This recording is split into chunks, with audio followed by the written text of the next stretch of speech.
ꯍꯟꯗꯛꯁꯦ ꯑꯌꯥꯝꯕꯅ ꯐꯤꯂꯝ ꯑꯃ ꯄꯨꯊꯣꯛꯀꯗꯧꯔꯤꯕ ꯍꯦꯔꯣꯁꯦ ꯈꯔ ꯑꯐꯥꯎꯕꯗꯤ ꯇꯧꯔꯅꯤ ꯅꯪꯒꯤ ꯔꯨꯜꯁꯦ ꯅꯪꯅ ꯇꯧꯗꯧꯔꯤꯕ ꯔꯣꯜꯁꯦ ꯀꯩꯅꯣ ꯇꯧꯗꯣꯏꯕ ꯇꯥꯇꯥ ꯏꯟꯕꯩꯅꯦꯕ ꯇꯥꯇꯥꯁꯦ ꯆꯀꯥ ꯃꯔꯤꯃꯛ ꯌꯥꯎꯔꯛꯑꯣꯏꯕꯀꯣ ꯑꯗꯨ ꯍꯣꯏ ꯌꯦꯠꯅ ꯍꯦꯛꯎꯅꯦ ꯀꯔꯤ ꯅꯨꯄꯥꯗꯧꯅ ꯀꯩꯅꯣꯗꯧꯅ ꯅꯨꯄꯤꯗꯧꯅ ꯃꯌꯥꯝ ꯍꯧꯔꯤꯁꯤꯗꯤ ꯁꯤ ꯃꯃꯥꯡꯁꯤꯗ ꯀꯩꯅꯣ ꯑꯈꯥꯕꯤ ꯉꯥꯛꯇ ꯁꯤ ꯄꯥꯜꯂꯗꯤ ꯐꯖꯔꯅꯤ ꯌꯦꯡꯕꯗ ꯑꯗꯣ ꯍꯩꯅꯧꯁꯨ ꯑꯗꯨꯝ ꯃꯔꯥꯡ ꯀꯥꯏꯅ ꯄꯥꯜꯂꯤ ꯀꯨꯝꯁꯤꯗꯤ ꯌꯥꯝ ꯎꯗꯕ ꯀꯨꯏꯔꯕ ꯑꯩ ꯏꯅꯥꯎꯁꯦ ꯉꯁꯤꯗꯤ ꯁꯛꯀ ꯊꯤ ꯐꯖꯔ ꯂꯩꯔꯝꯃꯦ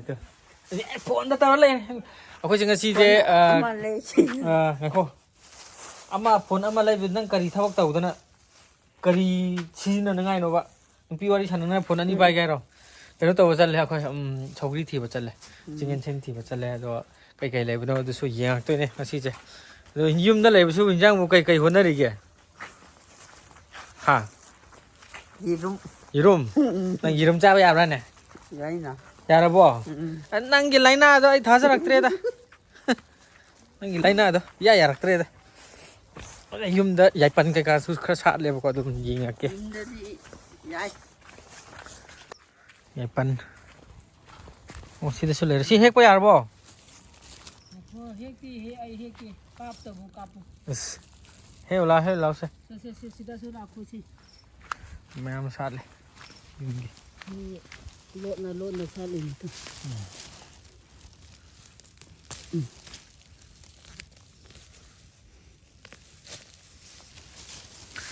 ꯍꯦꯛꯀꯣ ꯁꯤ ꯂꯩꯔꯦ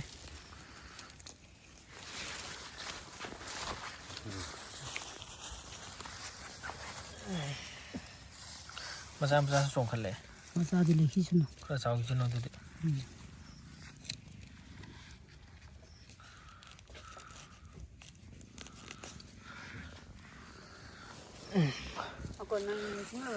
ꯍꯥ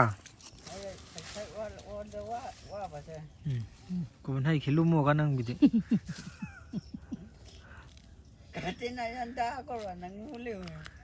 ꯃꯨꯗꯨꯔ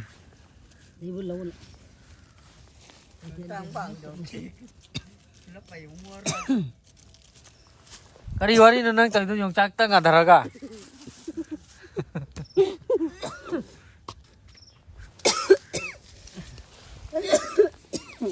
ꯁꯤꯗꯁꯨ ꯑꯆꯧꯕ ꯑꯃ ꯍꯧꯔꯤꯀꯣ 1 2 3 4 5 6 ꯃꯨꯛ ꯍꯧꯔꯤ ꯅꯥꯗꯤ ꯆꯥ ꯇꯛ ꯉꯥꯛ ꯂꯣꯏꯅꯣꯉꯥꯛꯀꯩ ꯀꯣꯛ ꯊꯤꯜ ꯉꯥꯛꯀꯩꯗꯨꯅꯦ ꯂꯧ ꯂꯩ ꯂꯤꯌꯥꯔ ꯀꯠꯇꯩꯅꯣ ꯍꯣꯔꯦꯟ ꯕꯣꯔꯥ ꯆꯥꯅꯕ ꯁꯤꯁꯨ ꯃꯌꯥꯝ ꯁꯥꯠꯂꯦ ꯁꯤ ꯑꯩꯅ ꯊꯥꯔꯝꯕ ꯉꯥꯛꯇꯅꯦ ꯕꯣꯅꯦꯟꯗ ꯍꯪꯉꯗꯤ ꯈꯪꯅꯤ ꯃꯌꯥꯝ ꯀꯨꯝꯁꯤꯗꯤ ꯑꯩꯈꯣꯏ ꯏꯅꯥꯎꯄꯥꯅꯦ ꯑꯩꯈꯣꯏ ꯏꯃꯥꯅꯦ ꯃꯣꯏ ꯐꯥꯝꯁꯦ ꯌꯥꯝ ꯆꯥꯎꯅ ꯇꯧꯔꯦ ꯑꯩꯅ ꯁꯦꯝꯕꯤꯔꯝꯃꯕꯅꯤꯅ ꯌꯥꯝ ꯅꯨꯡꯉꯥꯏꯔꯦ ꯑꯃꯨꯛ ꯑꯩ ꯃꯣꯇꯨꯝ ꯄꯣꯜ ꯕꯥꯏ ꯂꯥꯜꯂꯣ ꯗꯦꯁꯤ ꯌꯥꯇꯥ ꯍꯥꯏꯕꯗ ꯀꯥꯗ ꯍꯥꯏ ꯑꯗꯨ ꯃꯌꯥꯁꯨ ꯀꯩꯅꯣꯁꯦ ꯑꯩ ꯌꯦꯡꯍꯜꯂꯛꯀꯦꯀꯣ ꯑꯩꯒꯤ ꯃꯃꯥꯡꯒꯤ ꯂꯨꯍꯣꯡꯕꯒꯤ ꯆꯥꯛ ꯌꯦꯟꯁꯥꯡ ꯊꯣꯡꯐꯝ ꯌꯨꯝꯐꯝ ꯑꯃ ꯑꯩꯅ ꯀꯣꯠꯄꯗꯣ ꯆꯥꯎꯅꯁꯦ ꯁꯤꯕꯤꯅ ꯀꯣꯠꯄꯗꯣ ꯑꯗꯨꯗꯣ ꯄꯥꯛꯇꯛꯅ ꯀꯥꯔꯣꯡ ꯑꯈꯥꯕꯤ ꯊꯥꯕꯒꯤ ꯁꯦꯝꯈ꯭ꯔꯦꯕꯀꯣ ꯑꯩ ꯁꯨꯝ ꯀꯨꯝꯊꯔꯒ ꯌꯦꯡꯍꯜꯂꯛꯑꯒꯦ ꯖꯒꯥꯁꯦ ꯑꯩ ꯂꯨꯍꯣꯡꯕꯒꯤꯗ ꯆꯥꯛ ꯊꯣꯡꯈꯤꯕ ꯖꯒꯥꯗꯨꯅꯦꯕꯀꯣ ꯁꯤꯁꯤꯅ ꯆꯥꯛ ꯉꯥꯟꯕꯒꯤ ꯂꯩꯔꯪꯗꯨꯅꯦ ꯑꯗꯨꯗꯨꯒ ꯁꯤꯁꯤꯗ ꯎꯃꯣꯔꯣꯛ ꯊꯥꯈ꯭ꯔꯦ ꯍꯥꯏ ꯎꯃꯣꯔꯣꯛ ꯉꯥꯛꯇꯅꯤ ꯊꯥꯔꯤꯁꯦ ꯎꯃꯣꯔꯣꯛ ꯑꯃꯃꯝ ꯂꯣꯏ ꯊꯥꯈ꯭ꯔꯦ ꯑꯗꯨꯒ ꯁꯣꯝꯒꯤ ꯁꯥꯏꯠꯁꯤꯅ ꯀꯥꯔꯣꯡ ꯑꯈꯥꯕꯤ ꯊꯥꯗꯣꯏꯅꯦꯕꯀꯣ ꯌꯦꯡꯍꯜꯂꯛꯀꯦ ꯁꯒꯥꯏꯁꯦ ꯐꯖꯅ ꯅꯥꯟ ꯁꯥꯔꯦ 10 ꯄꯤꯔꯨꯏ ꯀꯩꯅꯤ 10 ꯐꯣꯟꯃ ꯁꯤ ꯀꯥꯔꯣꯡ ꯑꯈꯥꯕꯤ ꯂꯤꯡꯉꯣ ꯈꯂꯥꯀꯣ ꯀꯥꯡꯈꯨꯜ ꯀꯣ ꯀꯥꯡꯈꯨꯟꯗꯣ 100ꯅꯤ ꯍꯥꯏꯌꯦ 100 ꯍꯦꯟꯈ꯭ꯔꯦ ꯍꯥꯏꯌꯦ ꯆꯤꯡꯌꯦꯟ ꯁꯤꯟꯗꯤ ꯁꯤꯗ ꯂꯩꯔꯦ ꯇꯨ ꯊꯤꯕ ꯍꯧꯔꯅꯤ ꯁꯣꯝꯗꯒꯤ ꯑꯣꯏꯅ ꯍꯦꯛꯑꯒꯦ ꯁꯤꯗꯤ ꯍꯌꯦꯡ ꯌꯨꯝ ꯅꯛꯄꯅꯤ ꯑꯗꯨꯝ ꯆꯥꯅꯕ ꯂꯩꯖꯔꯁꯅꯨ ꯀꯥꯡꯈꯨꯟ 100ꯅꯤ ꯍꯥꯏꯌꯦ ꯀꯥꯔꯣꯡ ꯑꯈꯥꯕꯤ ꯉꯥꯛꯇ ꯁꯤ ꯄꯥꯜꯂꯗꯤ ꯐꯖꯔꯅꯤ ꯌꯦꯡꯕꯗ ꯑꯗꯣ ꯍꯩꯅꯧꯁꯨ ꯑꯗꯨꯝ ꯃꯔꯥꯡ ꯀꯥꯏꯅ ꯄꯥꯜꯂꯤ ꯀꯨꯝꯁꯤꯗꯤ nong lay nong sit nong len naga tawbidradi adum fazana mapung phana adum saba yadoine lambi di piksingre nong na kano tawbagi ko mathakta khara kosillaga makhagi lambi ju semda yaro akoina kano tawgiba block tawgiba siki areas nang di hekpa hawrobo kada kyam yamagi yenge sidi chaba yaba kai loina he adamne ngasi ngasai ayuk to akhoi laiba ngau akhoi tapakta di kya haude chingda anamba akhoi mai lamai sakhiba area da khara hoganba tanau ba hai tare ko ngau lawo do adugi laiba ngau do aduga pan ga oksa yaiba ga thonga jai ngasai ayuk se sine ba ko ado sidi kharani ado si mayon chongakpado adudo ina chaaduni laibungdo khuhaudi bonem nangi punchi se nupi ta tawra lei ko adu ngarangi video do keno gi do phamung makong amakhak panba gi do adu ama order tawre ne amta olo kya pamge khoke amta hang hai gro pamde nate nang pamde hai mina pambai nang hai do ai pamde Chingin sin nate nang ju si thalla cha di sirani chingin sin ju masak khangdraba jani da chumane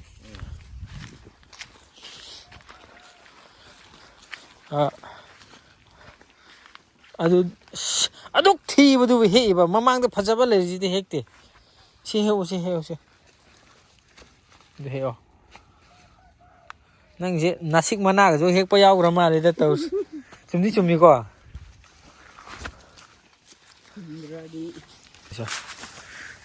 sida faja le so ma kala sal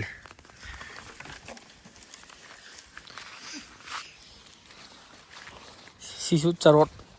pambi ko sisu hawni ko irola sa kata ta bani one mai di nong mangkha se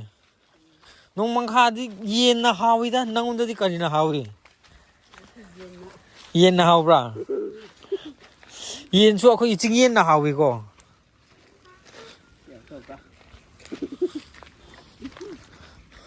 adu di lire hawroi mapan sare hawroi karino khangdi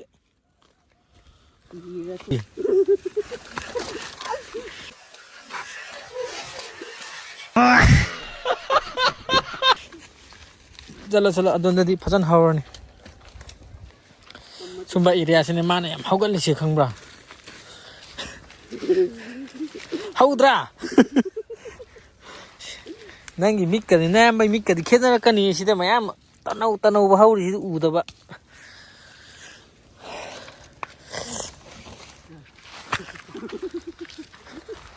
khra hek pa loi ta khra ba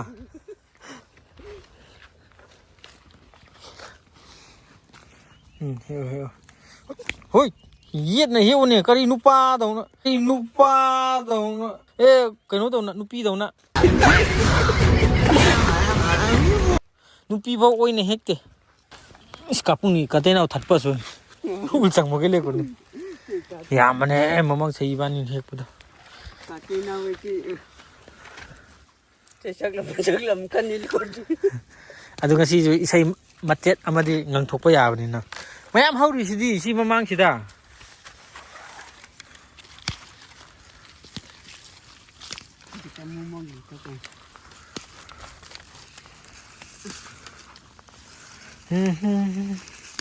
na hendakti irang khara pharadi isai concert ha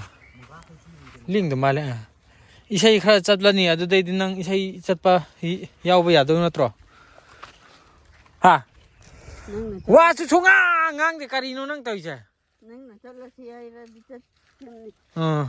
ama ta tu achoba pambi ma le tu ada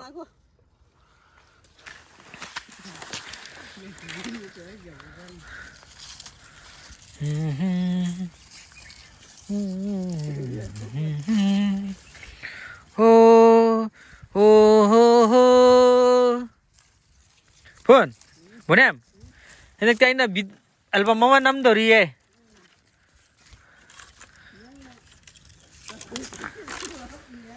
Ha thôi tao tôi xin yêu rồi nè bắt tao miếng mông yêu nè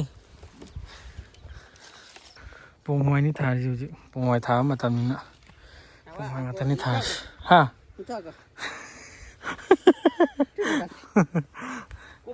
bông ngoài farm nè làm sao tao mới lao xin tao rồi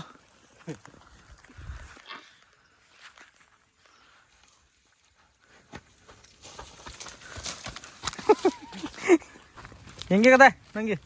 yo amini, ame, itan tak gitu corner ni.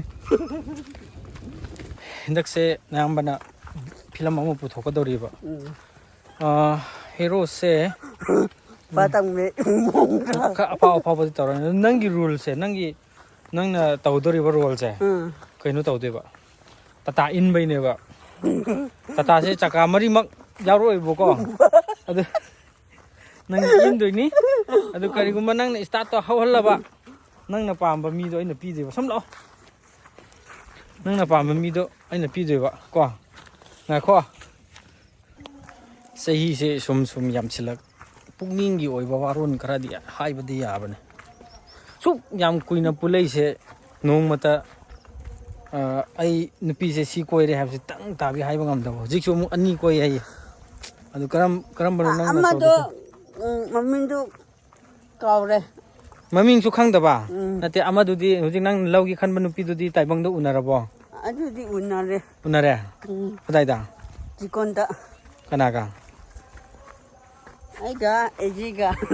masak baja bro thi kamai tauge body ga dum ling bro ya kamai tauge kare du ba nupi do chahira gumba magi body gumba adum ya bro kamai tauge chai thiladi ko ayo hai bra nang na pam jaba se adu da dum tare ko adu to hana gidro ha oh aina tangkhai selam bodo adu dura ba tikonda lebado adu dum koi riba oiro na mi na dum kadar sana thambiran mana ko mana di nungsi da nang na koi ba nate ma sun siba adu